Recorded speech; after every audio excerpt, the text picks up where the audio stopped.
Recentemente, o termo neuroplasticidade tem ganhado bastante espaço na mídia, muitas vezes sendo mostrado como algo milagroso.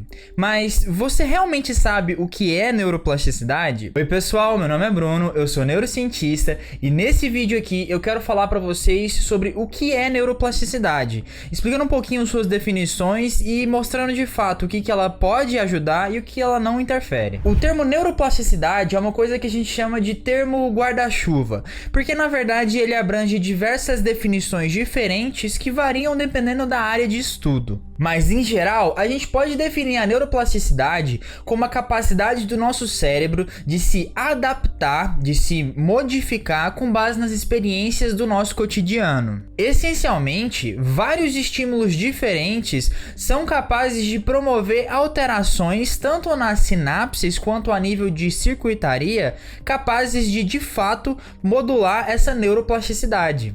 Bem, e o que isso significa? Na verdade, existem muitos debates sobre a tentativa de criar uma definição do que é a neuroplasticidade, mas a gente pode dividir ela em dois tipos diferentes, sendo elas a neuroplasticidade estrutural e a neuroplasticidade funcional. A plasticidade estrutural é definida como a capacidade do nosso cérebro de modificar as estruturas neuronais, ou seja, de modificar essas sinapses e modificar a capacidade desses neurônios ali de se comunicarem. Hoje em dia, os pesquisadores utilizam diversos tipos de exames de imagem, como por exemplo ressonância magnética e também tomografias diferentes, para poder analisar essas diferenças estruturais. Mas isso focando apenas em estruturas macroscópicas, em modificações macroscópicas. Mas a gente também tem modificações microscópicas a nível de célula, a nível de neurônio, que também acontecem por conta dessa plasticidade estrutural.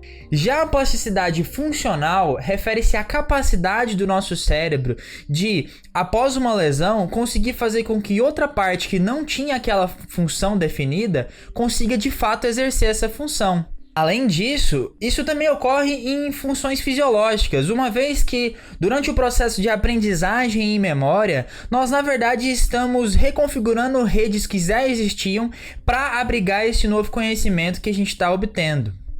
Essas alterações podem ocorrer com base numa atividade anterior, que a gente chama de plasticidade dependente de atividade, ou através de um dano, como reação a essa lesão que o cérebro está sofrendo, e a gente chama de plasticidade reativa. Nesse sentido, a gente pode perceber que a neuroplasticidade está envolvida em diversos processos fisiológicos e patológicos diferentes. Dentre eles, a gente pode citar o próprio processo de construção de memória, uma vez que é bastante importante alterações estruturais e alterações no funcionamento das sinapses.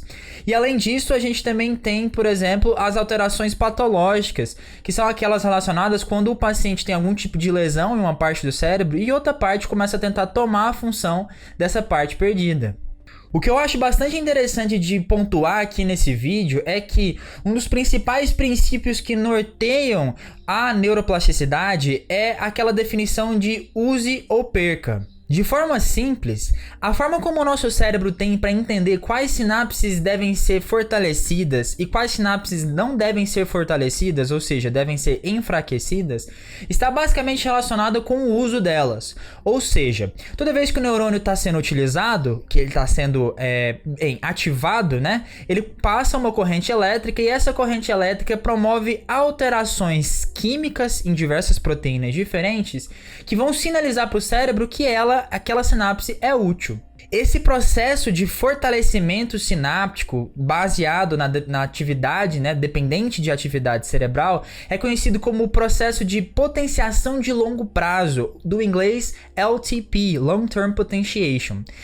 E o processo inverso, que é justamente aquele responsável pelo enfraquecimento das sinapses, é chamado de depreciação ou depressão de longo prazo, que é o Long Term Depression, o LTD. É claro que esse assunto é bastante complexo e merece um vídeo totalmente dedicado a ele, que eu vou fazer, claro, se vocês quiserem e comentarem aqui embaixo. Mas uma pergunta muito importante que eu recebo sempre que eu falo sobre neuroplasticidade é: Mas ela dura a vida inteira? Bem, e a resposta é depende. Existem momentos da nossa vida em que temos bastante neuroplasticidade, como por exemplo quando estamos na fase de infância, né? Quando estamos no neurodesenvolvimento. Esses períodos de alta plasticidade são bastante importantes para o processo de neurodesenvolvimento, porque eles garantem a nossa capacidade de aprender novas habilidades cognitivas e motoras de forma mais fácil. Inclusive, é justamente por conta dessa alta capacidade plástica que as crianças conseguem aprender qualquer coisa muito melhor do que um adulto, justamente porque as conexões do cérebro delas estão mais maleáveis, mais fáceis de serem moldadas. Porém, com o passar da idade, essa neuroplasticidade começa a diminuir bastante, principalmente por conta da nossa construção de personalidade e do nosso desenvolvimento cognitivo e motor. Essa diminuição da plasticidade é, na verdade, um mecanismo de proteção do nosso cérebro para garantir que a gente não vai começar a perder as nossas funções, nossas memórias, por exemplo, nessa dança da cadeira que é a neuroplasticidade. Bem, então eu espero que vocês tenham conseguido entender o que é neuroplasticidade e consigam também se desviar de alguns pseudocientistas que ficam falando que a neuroplasticidade são coisas maravilhosas e que a gente consegue modular ela de forma super fácil, porque na verdade não é bem assim. Nós temos estudos que mostram que a gente consegue fazer alguns tipos de atividades, principalmente relacionadas com terapias comportamentais, que auxiliam um pouco a neuroplasticidade, mas não é nada milagroso. E com certeza eu também posso trazer esse assunto aqui em algum outro vídeo, se vocês quiserem, e comentarem aqui embaixo. Então, se vocês gostaram desse vídeo, eu peço para vocês que deixem seu like aqui embaixo e comentem se vocês querem saber um pouquinho mais sobre neuroplasticidade aplicada a coisas diferentes, né, como o aprendizado ou através das alterações de patologias.